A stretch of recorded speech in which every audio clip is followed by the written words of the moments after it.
Howdy, y'all. Today I'll be going over being courageous in making moves on the lanes. Let's get to it.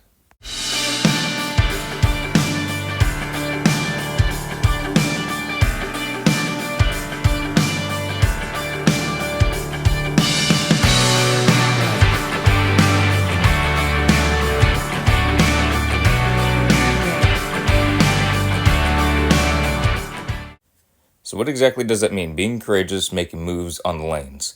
It means not holding back when you have that gut feeling that you could move a board left, move board right, move an arrow left or right. Wherever you're standing, throw faster, throw slower, roll it further out, what have you. There's always going to be that little voice that's eating at you. Could have done this, could have done that, but at least for me personally, I know a lot of other bowlers do it as well, is we like staying in our same spot. We know it's working. And as long as it's working right now, or it's only giving little indications that it's going to be light or a little heavy in the pocket, that we just stay there. And that can be very detrimental to a game because everything's going great until it doesn't. And it takes a lot of time and practice figuring out when to make those moves. And because you have that little voice saying that you could move this way or that way, or do this or that, less rotation, more rotation, any adjustment in the world of bowling that can be made. If you're thinking it, maybe it is a good idea to do it. But I would highly suggest if you are going to be doing that, try it in practice first, that you listen to those little voices in your gut or in your head, however you want to put it, that you're going to make those adjustments because you might be thinking of it 3 frames ahead of time.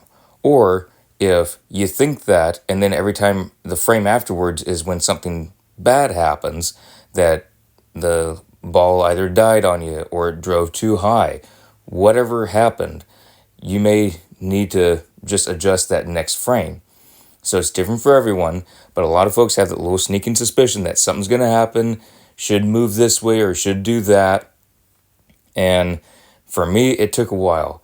It was always one thing. I always played it safe for quite a while of just, nope, going to stay in the spot. It's working. Well, the tougher patterns you get on with more bowlers, more high rev bowlers, more urethane balls, everything changes a lot quicker. And you're going to have to listen to that little voice sooner and sooner. So I would highly recommend that if y'all are trying that, try it during practice. See what that little voice tells you and what you're thinking you should do and how fast you react to it.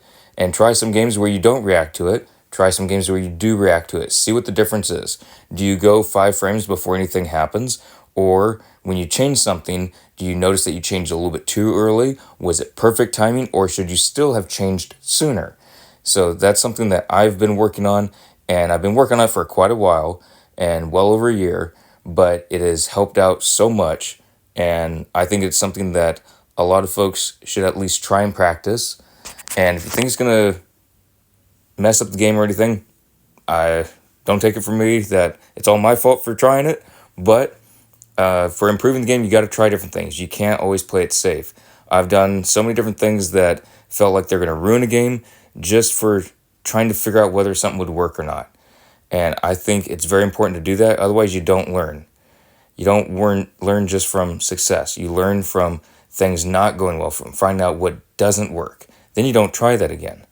So I know there's a bunch of different quotes out there, but all in all, you don't learn just from successes. You also learn from failures. And I do agree that sometimes you learn from failures more. Obviously, if it's small stuff like bowling. I don't mean big life things. I mean bowling. If you try something and you learn from it, you learn from it. You're not going to do it again because you saw that you left a split. You left a corner pin. You missed the head pin. Something happened. You learn from it. So go try it.